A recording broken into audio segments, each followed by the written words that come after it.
우리 누가복음 한번 보고 하겠습니다.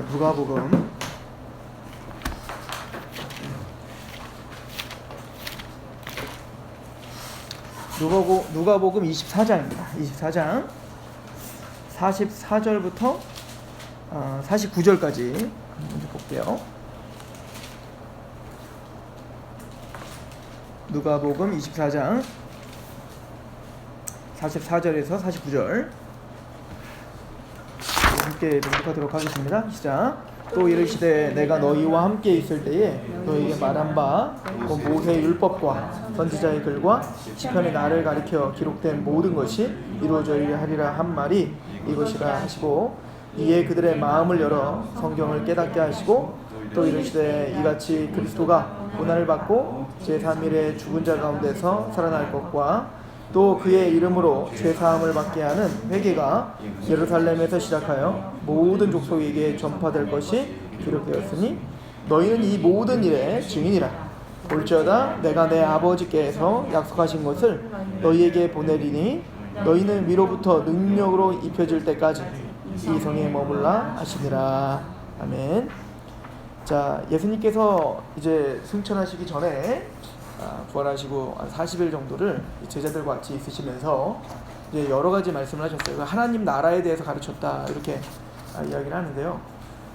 예수님이 뭐라고 말씀하시냐면, 이제 부활하셔서 이제 말씀하시기를 44절에 또 이르시되 내가 너희에게 함께 있을 때에 너희에게 말한 바 곧 모세의 율법과 선지자의 글과 시편에 나를 가리켜 기록된 모든 것이 이루어져리라, 이렇게 표현하고 있어요.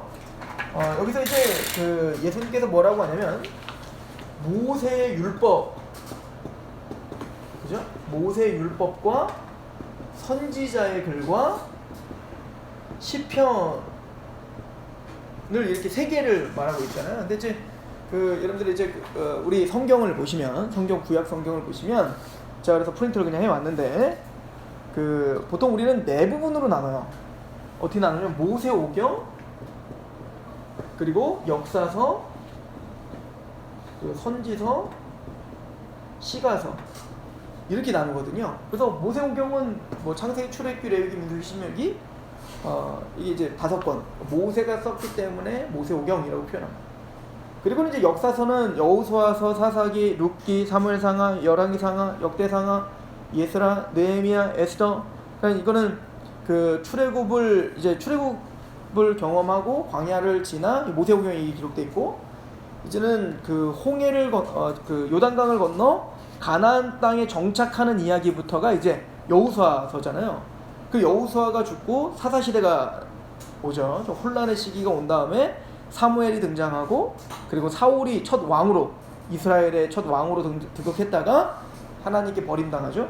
그리고 다윗 왕국이 세워지는 이야기, 그래서 다윗 왕국이 튼튼하게 세워지는 이야기까지가 사무엘상하까지 이야기죠. 그리고 이제 열왕기상하는 이제 솔로몬이 등극을 하고, 솔로몬의 아들이 이제 르호보암이 사실은 이제 정치를 잘 못하죠. 그래서 북이스라엘 10지파와 남유다 2지파입니다. 유다와 베냐민, 이 2지파로 남북이 갈라져 이제 북이스라엘의 왕들의 이야기와 남유다의 왕들의 이야기가 기록된 게 이제 열왕기 상하, 이렇게 보면 되겠어요. 그래서 역대기 상하는 사실은 이제 사무엘 상하랑 열왕기 상하랑 좀 겹쳐요. 그러니까 다시 기술해요. 그런데 특별히 열왕기 상하는 북이스라엘과 남유다 모두에게 집중해서 이야기하고 있다면, 역대 상하는 특별히 남유다의 다윗 왕조에게 집중해서 이야기를 풀어나가죠. 굉장히 의도적인 책입니다. 그런데 사실은 이제 이 역대상하는 좀 후대에 기록된 겁니다. 아마 에스라가 기록했을 것이라고 보는 게 아무래도 정설이에요. 에스라는 나중에 이제 왕들이 다 타락하고 남유다도 이제 무너지고 예루살렘 함락되고 바벨론으로 70년 포로 끌고 가잖아요. 포로 끌고 난 다음에 70년이 차서 고레스 칙령으로 인해서 다시 1차, 2차, 3차 포로 기한이 있은 이후에 이 에스라가 2차 포로 기한에 이제 주도했던 사람인데, 그때 에스라가 모든 포로 기한이 끝난 다음에 쓴 것이 아마 역대상하다라고 표현합니다. 왜 그러면 역대상하를 썼는지는 이따가 탄학을 제가 이야기해 드리면서 얘기해 드릴게요. 그리고는 이제 그 에스라, 느헤미야, 에스더서는 에스라서는 이제 그 바벨론이 무너지고 페르시아가 사실은 이제 그 남유다가 이제 함락된 다음에 그 시드기야가 마지막 왕이에요. 마지막 왕인 시드기야가 무너진 다음에 이 남유다를 70년간 포로로 끌고 간단 말이에요. 그때 끌려갔던 사람들이 뭐 다니엘이랄지 에스겔이랄지 뭐 이런 사람들 다 끌려가는 거 아니겠어요? 그 70년 동안 포로로 살다가 이제는 그 페르시아의 고레스라고 하는 그 왕에 의해서 무너지게 됩니다. 바벨론이. 그리고는 이제 그 포로 기한을 시작하는데 그때 이제 페르시아 안에서 살았던 사람들도 있을 거 아니에요. 그때 이야기가 이제 에스라가 바로 그 페르시아 안에서 살았던 그 이스라엘의 이야기가 에스라서를 죄송합니다. 에스더서인데 에스라는 이제 그 포로 기한을 할 때 1차 포로 기한은 스룹바벨을 통해서 2차 포로 기한은 그 이 에스라를 통해서 3차 포로 기한은 느헤미야를 통해서 된 거예요. 그래서 1차 포로 기한은 이렇게 생각하시면 돼요. 1차 포로 기한은 스룹바벨을 통해서 성전이 재건되었다. 2차 포로 기한은 에스라를 통해서 율법이 다시 재건되는 겁니다. 심적인 부흥의 역사가 일어나는 거고요. 3차 포로 기한은 느헤미야를 통해서 성벽이 재건되는 게 이제 3차 포로 기한이에요. 그래서 이제 에스라서는 그 모든 있었던 이야기들을 다 기록하고 있습니다. 에스라가 사실은 에스라가 역대기 상하도 에스라가 기록했을 것이다 이렇게 보는 겁니다. 그리고 이제 느헤미야, 그다음에 에스더는 이제 포로 기한을 했지만 포로 기한을 안 한 그 페르시아에 살았던 사람들도 있을 거 아니에요. 그때 있었던 이야기가 이제 에스더는 이제 아하스웨로 왕의 이제 아내 여왕이었죠. 아하스웨로 왕은 이제 우리가 이제 흔히 알고 있는 크세르크세스 왕이 바로 이 아하스웨로 왕인 겁니다. 자, 이렇게 이제 그 페르시아 시대로 그 구약은 맞춰지는 거예요. 자, 그리고 이제 시가서는 뭐냐면 시가서는 욥기와 시편과 잠언과 전도서와 아가서인데 이건 말 그대로 이제 성문서라고도 불러요. 이건 시가서라는 것은 이제 그 문학 작품이죠. 그죠? 그러니까 그의 심령과 그의 생각과 그 모든 가치관과 기도와 찬양과 이런 것들이 같이 들어있는 게 바로 시가서가 됩니다. 그러니까 사실은 이제 그리고 이제 뒤에 이제 선지서가 예레미야, 애가, 그리고 에스겔, 다니엘, 우린 여기를 뭐라고 하냐면 대선지서 이렇게 불려요. 왜 대선지서라 불리냐면 양이 많아요. 뭐 이사야가 큰 선지서고 호세아 같은 경우는 그냥 좀 시덥지 않은 선지자고 이래서 소선지서가 아니라 양으로 분류한 겁니다. 그러니까 이사야나 예레미야나 에스겔 이거 굉장히 많잖아요, 양이. 그래서 우린 이걸 대선지서. 그리고 이제 소선지서는 12권인데 호세아, 뭐 하바고, 아모스, 요엘, 말라기까지 이걸 소선지서 이렇게 나눕니다. 그러니까 예수님이 말씀하실 때 모세의 율법과 선지자의 글과 시편의 날을 가리켜 기록했는데 여기서 역사서가 빠져버렸잖아요. 그게 왜 그러냐면 제가 지금 읽고 있는 지금 이 성경의 구조는, 이 성경의 배열은 유대인들이 보는 성경의 배열이 아니에요. 지금도 유대인들은 이런 성경의 배열로 보지 않습니다. 그래서 이제 유대인들 제가 갖고 온다면 안 갖고 왔네요. 저희 집에 보면은 그 유대인들 경전이 있어요. 우리가 말하는 이제 그 구약 성경이죠. 근데 얘네들은 구약 성경은 우리에게만 있지 걔네에게는 구약 성경 없을 거 아니에요. 그죠? 왜냐면 신약을 걔네들은 믿지 않으니까 당연히 구약이라는 말을 쓰지 않겠죠. 그럼 우리는 이제 구약이라고 말하지만 걔네들은 뭐라고 부르냐면 이거를 타낙이라고 불러요. 타낙. 자, 그 유대인들은 타낙이라고 부르는데요. 왜 타낙이라고 부르냐면 이 모세의 율법을 토라라고 불러요. 토라라고 부르고요. 그리고 이 선지자의 글을 네비임이라고 불러요. 그리고 이제 이 시가서를 케투빔이라고 불러요. 자, 그래서 앞에 이니셜을 따서 A자만 붙여서 타낙이라고 부르는 겁니다. 그러니까 예수님이 지금 모세의 율법과 선지자의 글과 시편의 날을 가리켜 말할 때는 창세기부터 말라기 모든 성경을 가리켜 이야기하고 있는 거예요. 우리의 구조가 아니라, 그럼 우리의 구조는 언제 생겼냐면 이제 중세 카톨릭 시대 때 봤던 성경이 있어요. 약 AD 400년경에 쓰여진 성경인데 이게 뭐냐면 불가타역이라고 하는 볼게이트역이라고 하는 역인데 라틴어로 번역된 거에 이 구조가 아니라 지금 우리가 보고 있는 구조로 기록이 되고 있는 거죠. 그러니까 원래 히브리어 성경은 지금까지도 한 번도 변함없이 이 구조를 갖고 있어요. 자, 그러면 제가 그러면 오늘 왜 이 타낙을 얘기하냐면요. 그 신학자들은 이 타낙의 구조를 통해서 성경의 구조를 봐야 성경의 맥이 잡힌다는 거죠. 그리고 성경이 쓰여진 목적에도 이게 훨씬 더 맞다 이렇게 말해요. 자, 그렇다면 왜 이 타낙을 우리가 지금 이야기해야 되는가를 우리가 좀 보려고 하는데요. 자, 우선은 결론적으로는 어쨌든 모세의 율법, 선지자의 글, 시편이 누구를 가리켜 기록했다는 거예요? 예수 그리스도를 가리켜 기록했다는, 나를 가리켜 기록했다. 예수님을 나를 가리켜 기록했다. 그러니까 모든 구약 성경은 나를 가리켜 기록했는데 특별히 뭐를 기록한 거냐면 그 44절에 나를 가리켜 가리켜 기록된 모든 것이 이루어져야 하리라 한 말이 이것인데 45절 이에 그들의 마음을 열어 성경을 깨닫게 하시죠. 그러니까 예수님이 그 제자들의 마음을 열어주니까 그 타낙이, 그 구약이 깨달아지더라는 거예요. 그래서 뭐를 알게 되냐면 46절에 또 이르시되 이같이 그리스도가 고난을 받고 제3일에 죽은 자 가운데 살아날 것, 즉 예수님의 십자가 이야기, 또 성경대로 예수님께서 부활하는 이야기, 그리고 이걸로 끝나는 게 아니라 성경은, 구약 성경은 어디까지 써 있냐면 47절에 보니까 또 그의 이름으로 죄사함을 받게 하는 것과 받게 하는 회개가 예루살렘으로 시작하여 모든 족속에 전파될 것, 이것이 기록됐다는 거예요. 이게 하나님의 나라에 대한 이야기죠. 그래서 구약 전체의 그 기록의 목적, 그러니까 구약 전체가 말하고자 하는 건 누구다? 예수 그리스도를 말하고자 하는 겁니다.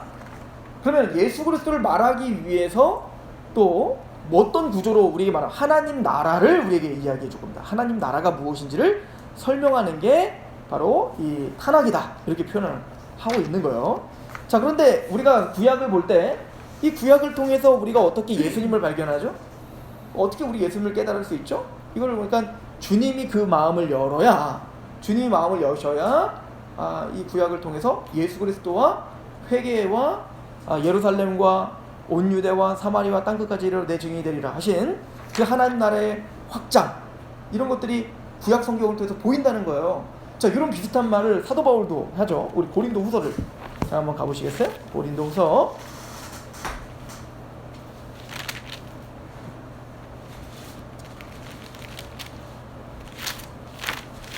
한번 가봅시다.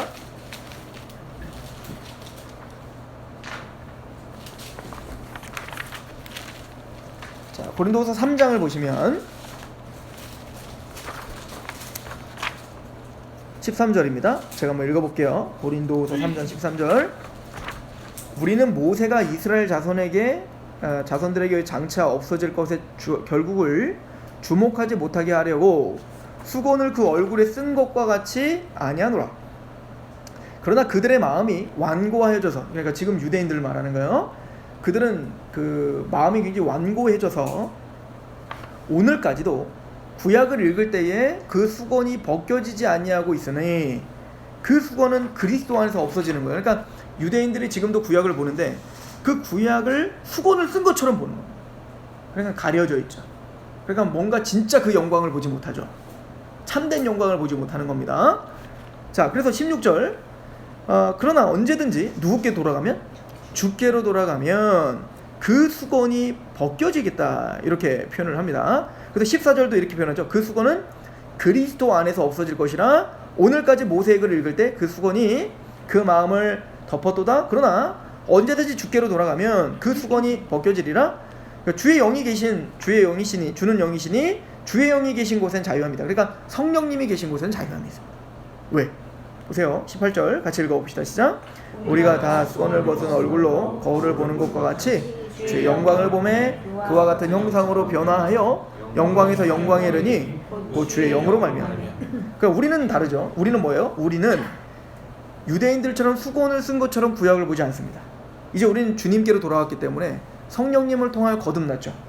그래서 이제는 아까 예수님께서 주께서 마음을 열어 깨닫게 하시고 라고 한 것처럼 이제는 주님께로 돌아간 하나님의 백성들은 이제 눈을 열어 이제는 다 수건을 벗은 얼굴로 거울을 보는 것과 같이 뭘 봐요? 주님의 영광을 봅니다. 뭘 통해서? 구약을 통해서 주의 영광을 보매 그와 같은 형상으로 변화하여 우리가 구약을 열심히 연구하고 보면 볼수록 거기 누가 영광이 보여야 돼요? 그리스도의 영광이 보여야 돼요. 예수님 이야기가 보이고 그 예수님의 영광이 보여. 그래서 그렇게 그 예수님의 영광에 감격하고 감동할 뿐인데 점점 우리 또한 누구의 형상으로 변해요? 그 주님의 형상으로 변하여져요. 그러니까 성화의 방법은 이겁니다. 말씀을 보는 겁니다. 아니 이런 일이 어떻게 일어나죠? 이거는 인간의 지혜로 되는 게 아닙니다.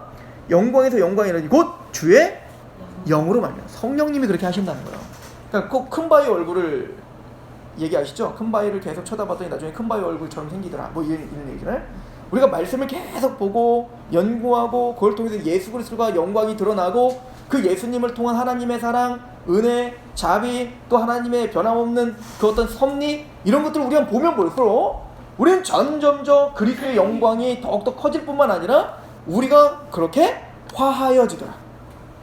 이거를 이렇게 정리하고 한번 가봅시다. 디모데 후서 3장 가보세요.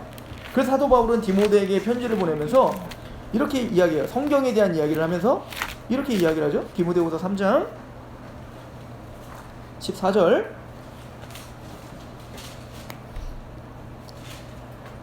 디모데후서 3장 14절에 보니까 이렇게 말합니다. 그러나 너는 배우고 확실한 일에 거하라. 너는 내가 누구에게 배운 것을 알며 또 어려서부터 뭘 알았어요? 성경을 알았나니 성경은 능히 너로 하여금 그리스도 예수 안에 있는 믿음으로 말미암아 구원에 이르는 지혜가 있게 하느니라. 1차적으로 이 당시의 성경은 구약 성경이었죠. 물론 신약도 계속 쓰여지고 있었지만 우선은 구약은 즉 하나님의 말씀은요, 성경은 뭐 신구약 전체를 다 말하는 거지만 우리를 구원케 하는 지혜를 줍니다. 말씀을 통하지 않고는 우리가 어떻게 구원받을 수 있겠어요? 자, 그뿐 아니라 16절 왜 이런 일들이 벌어지냐면 모든 성경은 하나님의 감동으로 된 것으로 교훈과 책망과 바르게 함과 의로 교육하기 유익한. 이 교훈이라는 말은 그냥 훈계 아니면은 뭐 윤리 도덕이 아니에요. 이 교훈은 교리입니다. 교리, 독트린이에요. 즉 하나님에 대한 또 예수에 대한 구원에 대한 그 지혜를 알게 하시는 겁니다. 그 교훈을 우리에게 주시는 거죠. 교리를 우리에게 주시는 거예요. 그리고 그 교리를 줄 뿐만 아니라 우리를 책망합니다. 말씀에서 우리를 책망하고 우리의 더러운 것들을 드러내 주시죠. 또 그렇게 더러운 것을 드러내 주실 뿐만 아니라 바르게 함과 우리를 그러면 어떻게 바르게 되는 것과 또 의로 교육하기에 유익하니 이는 하나님의 사람으로 온전하게 하며, 그죠? 우리를 성장시키고 온전케 하고 또 모든 선한 일을 행할 능력을 갖추게 하려 함이라 하는 거야. 성경은 우리에게 구원을 주시는 능력일 뿐만 아니라 성경을 통해 우리가 성화되고 성경을 통해 우리가 완전한 자로 가는 거야. 또 우리가 하나님의 말씀 앞에 부복하며 살 수 있는 능력이 말씀을 아는 이거를, 그래서 이제 다니엘서는 뭐라고 하냐면요, 다니엘이 뭐라고 하냐면 이제 막 예언을 하죠. 환상을 통해서 앞으로 힘든 시기가 올 거야, 앞으로 고난의 시기가 올 거야, 반드시 온다. 그런데 뭐라고 하냐면 자기 하나님을 아는 지식 있는 자들은 용맹을 떨친다. 그러니까 말씀을 통해서 하나님을 하나님답게 알게 되고 말씀을 통해서 그 하나님이 주신 예수 그리스도의 영광을 보면 볼수록 우리는 그 형상에 화하여지더라. 우리는 그런 소망을 갖고 창세기부터 이제 보려고 하는 겁니다. 그런 소망을 갖고 그래서 우리는 창세기부터 말라기까지 우리가 연구하면서 거기서 예수 그리스도의 이야기가 도대체 어떻게 스며들어가고 있는지를 보게 될 거다 이 얘기인 거죠. 자, 그럼 오늘은 이제 그 구조를 이제 간단하게 보도록 하겠습니다. 자, 모세의 율법은 자, 우리가 이제 그 탄악의 구조대로 보는 거예요. 모세의 율법은 아까도 말했듯이 창세기, 출애굽기, 레위기, 민수기, 신명기가 이제 모세의 오경이 되겠죠? 율법서입니다. 그럼 이 모세의 율법이 말하는 것은 뭐냐면 이 모세의 율법이 이 모세의 오경이 창세기부터 민수기까지 말하고자 하는 핵심 내용은 뭐냐? 언약입니다. 언약. 그죠? 창세기에서 하나님이 아담을 창조하였다. 그죠? 하나님의 형상대로 창조하였다. 그런데 그 하나님의 형상이 깨어져 버리고 죄로 말미암아 타락했다. 근데 하나님은 타락하자마자 창세기 3장 15절에 언약 하나를 주신다. 이게 은혜 언약의 시작이에요. 언약이 뭐냐면 여자의 후손이 올 건데 여자의 후손이 뱀의 머리를 밟을 거야. 이 언약을 주신 거예요. 언제? 창세기에 시작하는 거예요. 그리고 이 언약을 더욱더 구체화시키는 거. 그리고 이 언약이 어떤 의미가 있는지, 무슨 언약인지를 설명해 주는 게 바로 모세 율법이다. 모세 오경이다. 이렇게 표현하면 됩니다. 그러니까 언약서예요. 언약서. 하나님의 언약이 담겨져 있는 게 바로 모세 율법이다. 모세 오경입니다. 자, 그럼 선지자의 글은 아까 말한 우리 역사서도 선지자의 글로 들어가는 겁니다. 왜 그러면 선지자의 글로 들어가냐면 우리가 예를 들어서 전선지서, 후선지서 이렇게 나눠요. 그리고 전선지서는 뭐냐면 여호수아, 사사기, 사무엘, 상하, 열왕기, 상하. 요게 전선지서예요. 뭐가 빠졌죠? 룻기가 사무엘상 룻기가 없어졌죠. 원래 여기 룻기가 있었는데, 그죠? 룻기는 더 뒤로 성문서로 갑니다. 이 타락에서 원래 왜 그런지는 이따가 알게 되실 거예요. 그런데 이제 여호수아서부터 사무엘 상하, 열왕기 상하까지 쭉 가면 이스라엘의 역사에 대해서 나오죠. 근데 열왕기 상하는 뭘로 끝나냐면 이제 그 유다 왕조가 패망하는 걸 끝나요. 자, 그러면 이 역사는 뭐냐면, 이 선지자의 글은 뭐냐면 바로 그 언약을 갖고 있는 하나님의 백성들의 역사를 기록한 거예요. 그러니까 창세기부터 신명기까지는 모세 오경은 하나님의 언약이 무엇인지를 설명하거든요. 그 언약에는 행위 언약이랄지 은혜 언약이랄지 율법 이런 것들이 있는 거예요. 다 있는데, 그러면 그 언약을 갖고 있는 하나님의 백성들이 과연 어떤 역사를 갖고 살고 있고 하나님은 그 역사를 어떻게 주장하고 있는지를 보여주고 있는 것이 여호수아서부터 열왕기 상하까지 이어지는 그 이스라엘의 역사를 통해 언약의 백성들의 역사를 그리고 있는 겁니다.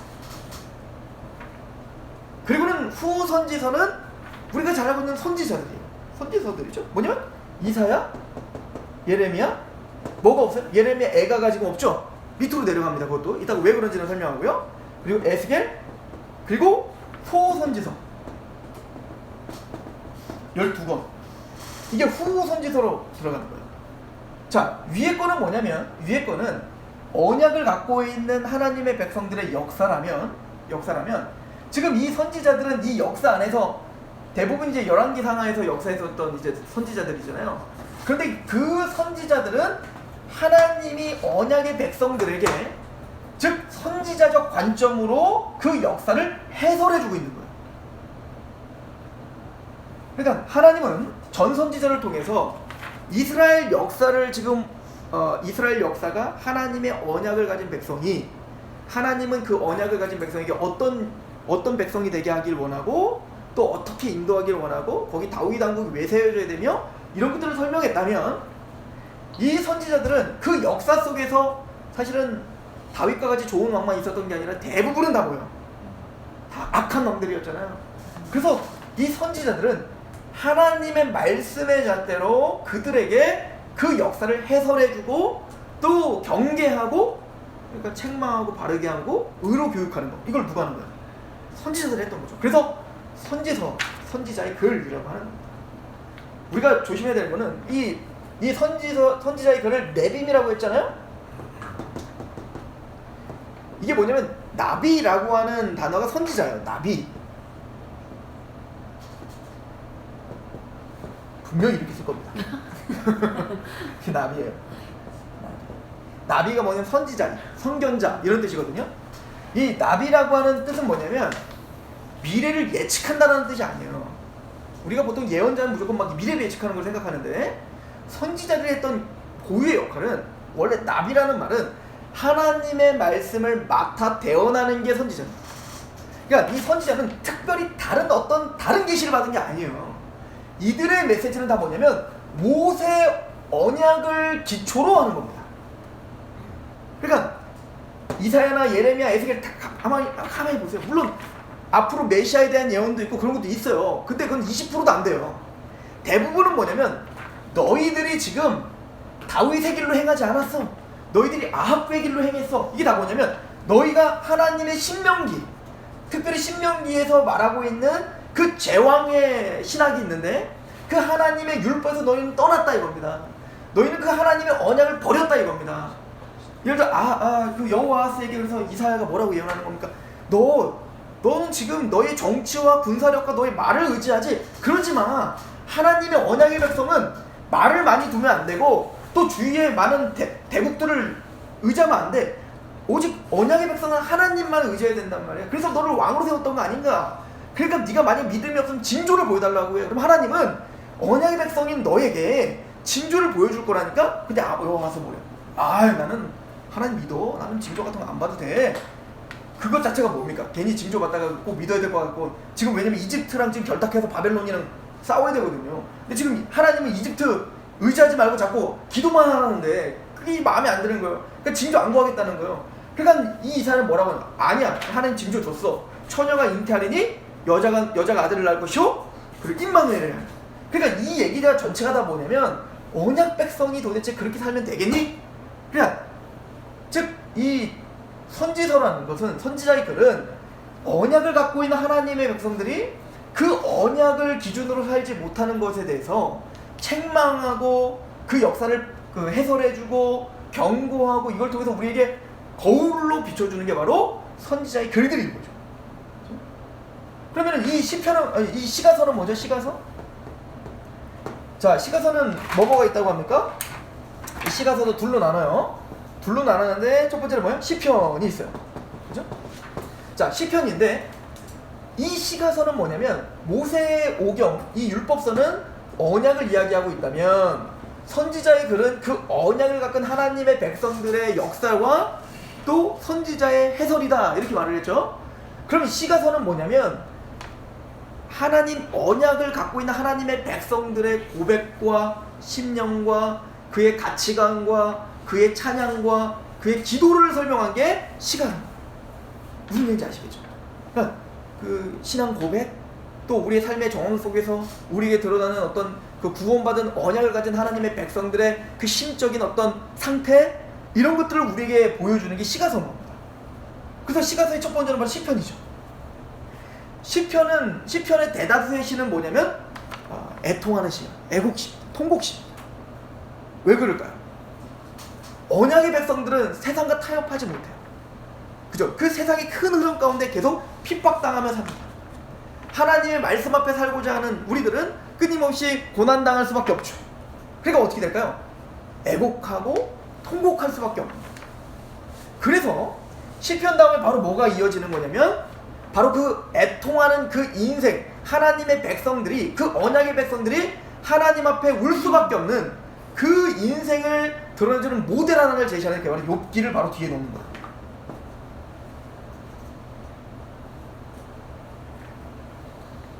그죠?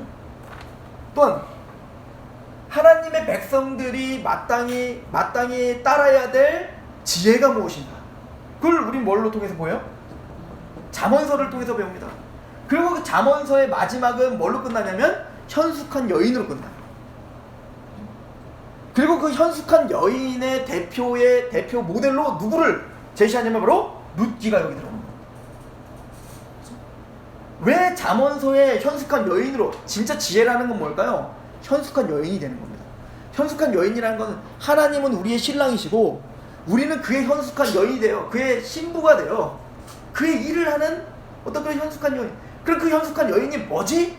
바로 룻을 통해서 그 하나님 된 신부 된 교회의 모습을 우리에게 보여주죠. 바로 룻을 통해서 현숙한 여인이란 무엇인지를 설명해주고 있단 말입니다. 그러다 보니까 그 다음에 이어지는 게 바로 아가서죠. 하나님과 우리의 사랑에, 우리의 신랑 되시는 그 하나님과 또 신부인 우리 현숙한 여인인 우리가 어떻게 사랑을 하고 어떤 사랑 고백을 하는지, 그 관계가 무엇인지 설명을 해주죠. 아가서가 그래서 뒤에 오는 거죠. 그런 전도서가 옵니다. 전도서는 뭐죠? 헛되다는 거예요. 그러니까 하나님이 없는 삶이란 헛되다. 이게 언약을 갖고 있는 자들의 고백이라는 얘기입니다. 언약을 갖고 있는 사람들의 고백이죠. 우리가 돈이 많아도 또 어떤 명예가 있어도 주님이 없는 삶이란 좀 헛된 삶입니다 라고 고백하는 것이 바로 하나님의 백성들의 고백이다 라고 이야기를 하고 있는 겁니다. 그리고 이제 그 두 번째 이 시가서에는 예레미야 애가가 나옵니다. 즉 이 예레미야 때 즉 뭐냐면 이제는 이스라엘 백성들이 포로로 끌려갈 거 아닙니까? 포로로 끌려가고 사실은 포로기의 애통을 이야기하는 게 바로 예레미야 애가예요. 그러니까 예레미야는 하나님의 백성, 언약의 백성들이 이제는 그들의 죄 때문에 포로로 끌려가는 그 모습을 보면서 안타까워하고 애통하고 울 수밖에 없죠. 그러나 그런 애통할 수밖에 없는 그런 상황 중에도 그 포로기 안에서도 하나님의 언약의 백성답게 그리고 하나님의 현숙한 여인인 그 신부답게 살아내는 사람들이 있더라는 거예요. 그 대표적인 사람들이 누구예요? 바로 에스더, 다니엘, 에스라, 느헤미야 이런 사람들. 그런 포로기 속에서도 올곧게 하나님의 말씀 앞에 서서 그렇게 에스라 같은 경우에는 하나님의 율례를 연구하고 준행하고 가르치기로 결심했습니다. 그리고 하나님의 말씀 앞에서 내가 서보니까 자신의 옷을 찢을 수밖에 없는, 애통할 수밖에 없는 사람이 됐죠.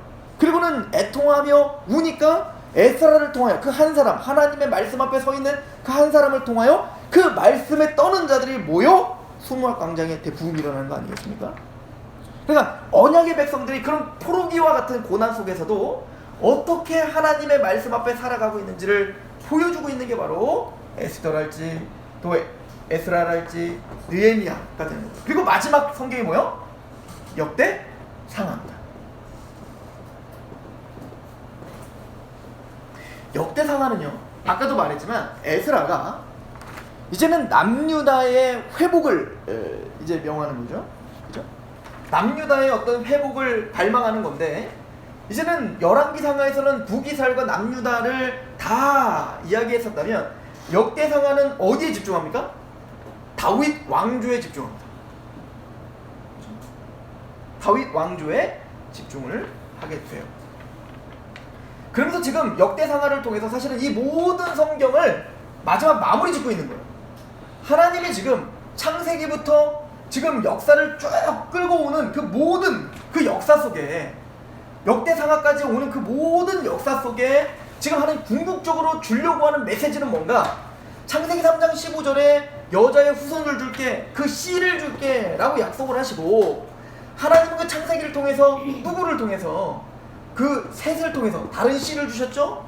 그리고 또 노아의 자녀 중에 셈을 통해서, 특히 아브라함을 통해서, 또 이삭을 통해, 야곱을 통해, 야곱의 12아들 중에 특별히 유다 지파를 통해, 유다 지파의 특별히 누구? 다윗을 통해 다윗과 같은 한 왕을 우리에게 주실 것임을 이야기하고, 역대하에 그 이제 마지막에 뭐가 나오죠? 이제 그 다윗에게 뭐 하는 장면이 나와요?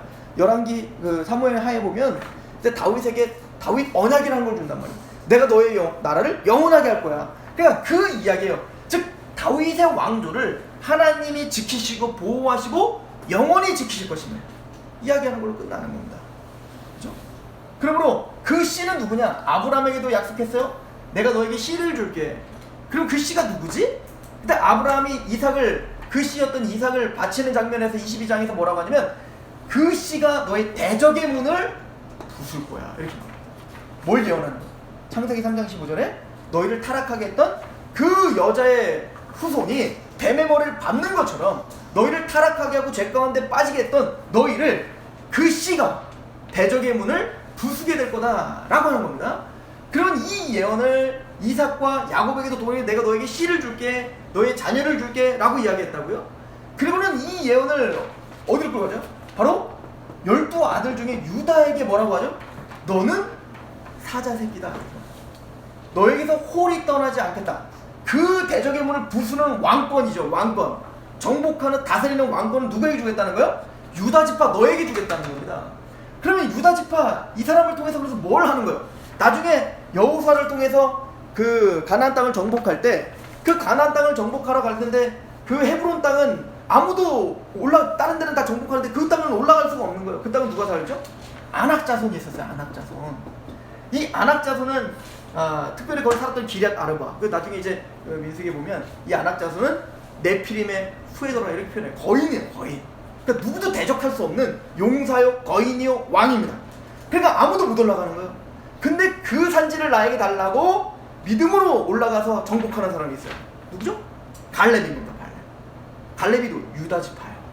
즉 그 대적의 문을 부수는 게 누구라는 거 바로 유다가 그 기럇 아르바인, 즉 그 네피림의 최고봉, 이 세상의 권세와 모든 힘을 갖고 있는 그를 밟는다 이겁니다. 이게 한 번 더 반복이 되죠. 유다 지파의 특별히 누구? 다윗이 그래서 골리앗을 쓰러뜨리는 장면이 나오는 거예요. 그러니까 이 모든 예언이 누구에게로 집중되고 있냐 바로 다윗 같은 한 왕이 올 거다는 거예요. 그래서 이 다니엘이 여기 들어있죠? 그죠? 다니엘은 이런 모든 그 모세의 율법과 선지자과 이 모든 것들을 사실은 이 다니엘이 이 다윗과 같은 한 왕을 어떻게 소개하냐면 신상을 보죠. 신상. 그죠? 금과 같은 머리를 갖고 있고 또 은과 같은 또 동과 같은 그리고 철과 같은, 그래서 뜨인 돌이, 그러니까 금은 뭐냐면 그 바벨론을 상징하지 않습니까? 느부갓네살 바벨론. 근데 금과 같은 나라보다 못한 나라가 바벨론을 치겠다는 거예요. 연약한 나라가 들어서 치겠다는 거죠. 또 동과 같은 나라, 은보다 못한, 즉 페르시아보다 못한 헬라 제국이 페르시아를 무너뜨리겠다는 거죠. 또 헬라 제국보다 못한 로마가 헬라를 치겠다는 거예요. 그러니까 오고 오는 모든 세상은 바로 그 기럇 아르바, 네피림, 니므롯, 이런 어떤 힘이 있는 자가 권세를 갖고 이 세상을 지배하고 있다는 거예요. 자기의 나라와 자기의 국가를 세우기 위해서 오고 오는 세상에 쓰러뜨리고 내 나라를 세우고 또 나는 무너지고 또 다른 나라가 세워지고 이런 모든 전쟁의 역사가 일어나지만 이 모든 이 신상은 우상이죠. 이 우상 신상은 뜨인 돌, 사람의 손에 닿지 않은 뜨인 돌이 와서 이 신상을 빵 치니까 어떻게 되죠? 다 무너지고 큰 산을 이루고, 즉 뭐죠? 메시아의 나라가 임할 것이다. 이게 창세기 3장 15절부터 역대 상하까지 쉼없이 달려온 이야기의 핵심입니다. 누가? 아브라함의 자손, 다윗의 자손, 예수 그리스도의 이야기. 그래서요, 역대 상하는 뭘로 시작을 하냐면 계보로 시작합니다. 아담부터 쭉 계보로 시작하는데 창세기부터 계시록까지 성경 66권 중에 계보로 시작하는 책은 딱 2권이에요. 역대상하와 마태복음. 즉 이 역대상하가 족보로 끝을 내고, 그리고 그 족보를 누가 받는 거예요? 마태가 받아서 바로 그 예언의 성취, 아브라함서부터 다윗에게 주신 그 계보, 그 계보의 성취인 예수 그리스도의 세계다. 구약 전체가 바로 말하는 게 바로 예수 그리스도다 라고 포문을 여는 게 마태복음이 되는 거죠. 또한 우리가 또 참고해봐야 될 건 뭐냐면,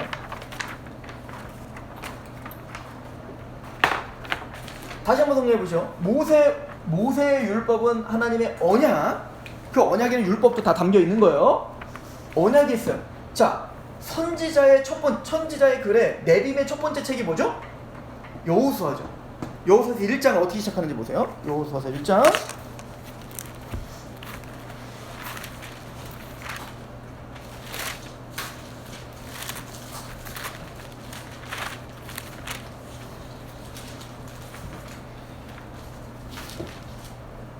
모세오경에 하나님의 율법과 언약에 대한 이야기를 하신 다음에 이제 두 번째 책인 네빔의 첫 번째 책인 여호수아는 이렇게 시작을 하는 거예요.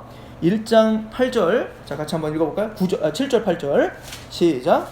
오직 강하고 극히 담대하여 나의 종 모세가 내게 명령한 그 율법을 다 지켜 행하고 우로나 자로나 치우치지 말라. 그리하면 어디로 가든지 형통하리니 이 율법책을 내 입에서 떠나게 말게 하며 주야로 그것을 묵상하여 그 안에 기록된 대로 다 지켜 행하라. 그리하면 내 길이 평탄하게 될 것이며 내가 형통이 뭐래요?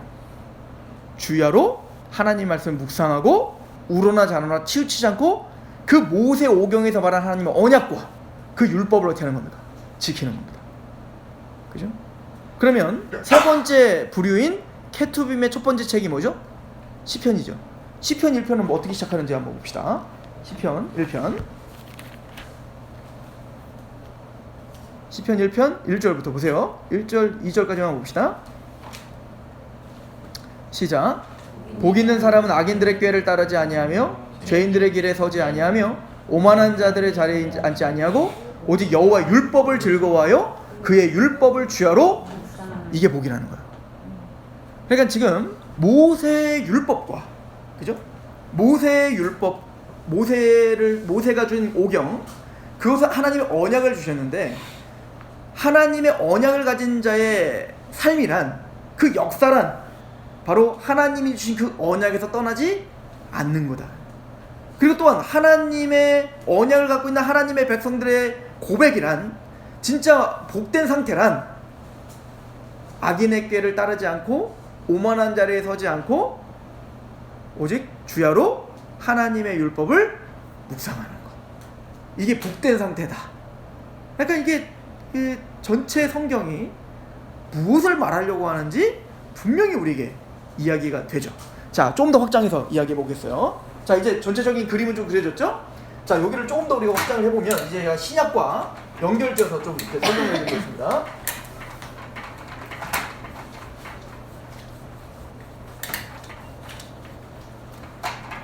사실은 이제 그 모세의 오경이라고 말할 때 이 율법서는 사실 네 권으로 치는 게 더 좋습니다. 자, 뭐냐면 창세기는 옆으로 빼주고, 창세기는 옆으로 빼주고, 출애굽기, 레위기, 민수기, 신명기, 이 네 권을 옆에 빼주는 거예요. 이게 언약서죠, 그죠? 그리고 신약 성경에 하나님의 언약을 선포하고 있는 그 언약의 성취요, 그 언약의 완성인 네 권의 책이 있죠. 마태, 마가, 누가, 요한입니다. 꼭 언약서인 율법서와 같게 여기는 복음서가 있죠. 그렇죠? 율법의 완성이요, 언약의 완성이신 예수 그리스도의 복음을 선포하는 거예요. 그렇죠? 그리고 아까도 말했지만 선지서가 있어요. 선지서에는 두 가지가 있다고 했죠. 전선지서가 있죠. 전선지서는 뭐냐면 이스라엘의 역사를 그러니까 구약의 교회. 이스라엘의 역사는 구약 교회를 말하는 거예요. 구약 교회의 역사와 그리고 또 그 구약 교회를 선지자의 시각으로 하나님의 언약으로 어떻게 했어요? 해설을 해주죠. 신약도 바로 신약 교회의 역사를 기록한 책이 있죠. 그죠? 뭐냐, 바로 사도행전입니다. 사도행전은 그래서 어떻게 예루살렘과 온 유대와 사마리아와 땅끝까지 이르러 내 증인이 되는가에 대한 이야기가 바로 사도행전의 어떤 교회, 신약 교회의 역사를 기술하고 있습니다. 그리고는 이 사도행전에는 세 가지로 그 역사를 해설해 주는 게 있어요. 첫 번째는 뭐냐면 스데반이 첫 번째는 베드로가 오순절날 설교를 하죠. 그때 설교할 때 어떤 구약 역사 전체를 해설해요. 그래서 어떻게 예수 그리스도로 성취되었고 어떻게 교회가 세워졌으며 이런 이야기를 베드로가 첫 번째 설교를 통해서 해설해 줍니다. 두 번째는 스데반이 돌 맞아 죽으면서 그 구약 전체를 다시 한번 해설해 주죠. 그리고 이 신약 역사와 구약 역사가 어떻게 연결되어 있는지를 해설해 주죠. 마지막으로 누가? 바울이 자기 이제 끌려다니면서 뭡니까? 또 구약의 역사와 이 신약 교회의 역사를 해설해주는 설교세 편이 들어가 있어요. 그래서 이 선지서가 하나님의 언약의 백성들의 역사와 선지자들의 어떤 해석인 것처럼 사도행전이 바로 그렇게 복음을 갖고 있는 그 언약의 성취요 율법의 성취신 예수 그리스도를 갖고 있는 그 교회가 어떻게 시작되었고 그 교회가 어떤 지금 정체성을 갖고 있는지를 해설해주는 선지자적인 해설, 사도적 해설을 사도행전에 해주고 있다.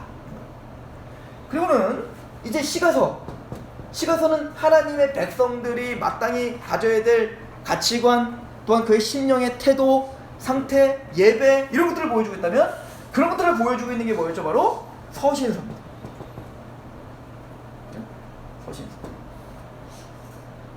로마서로부터 로마서, 고린도전후서, 갈라디아서, 에베소서, 빌립보서, 또 디모데전후서, 데살로니가전후서, 이 바울이 쓴 서신서와 그리고 우리가 이제 그 유다서랄지 요한 1, 2, 3서랄지 그리고 베드로 전후서랄지 야고보서랄지 히브리서랄지 이런 모든 서신서를 통해서 그 교회 백성, 하나님의 백성들의 마땅한 삶의 태도와 신앙 고백과 이런 것들을 기록하는 게 바로 서신서가 되겠죠. 하나가 빠졌죠? 요한계시록이 맨 끝으로 오는 겁니다. 창세기를 열애로 하고 요한계시록을 열애로 하는 겁니다. 왜냐면 창세기는 뭐냐면 처음의 책이죠. 요한계시록은 마지막 책이죠. 창세기는 어떻게 하나님이 하나님의 형상대로 이 에덴 동산을 만들었고 하나님의 나라를 만들었는데 그래서 어떻게 선지자로 우리를 제사장으로 삼아 주셨는데 죄로 말미암아 그 에덴 동산을 이제는 이제 신라곤 됐죠.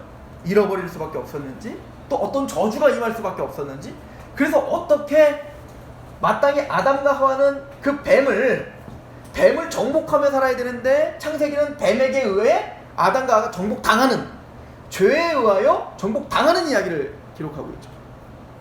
그런데 계시록은 어떻게 끝나죠? 나중에 보면 계시록 이제 그 17장에 보면 우리를 끊임없이 유혹하고 있는 그 음녀가 멸망합니다. 또한 우리를 핍박하고 유혹하는 바벨론이 18장에서 멸망합니다. 그리고 19장에 뭐죠? 예수 그리스도가 어떻게 승리하시는지를 보여줍니다. 재림에 대한 이야기를 보여주죠. 그리고는 20장, 21장, 22장에 보면 새하늘과 새 땅에 대한 이야기를 다시 하나님의 낙원을 회복하는 이야기로 끝이 나요. 그래서 이제 그 부흥과 기억사에서 나오는 그 요한계시록 그 강의 만화집이 있어요. 그거 재밌어요. 한번 보세요. 거기 보면 뭐라고 표현하고 있냐면 저는 그게 딱 맞다고 생각하는데 햄버거와 같다 하는 햄버거. 창세기와 계시록은 햄버거의 빵과 같다 이거예요. 그리고 이 나머지 창세기 다음부터 일어나는 저기 출애굽기부터 계시록 전에 요한 1, 2, 3서까지 다 뭐냐면 그 햄버거 속에 있는 내용물이다 이거예요.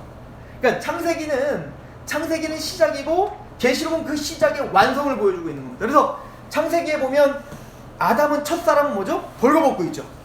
아직 뭐예요? 가변적인 상태예요. 게다가 에덴 동산에는 뭐 있어요?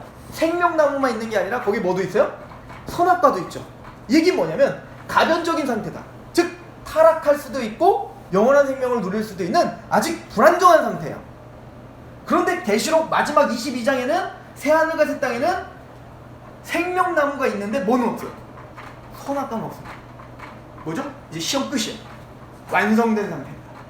그리고 아담은 벌거벗었지만 14만 4천은 뭘 입고 있었죠?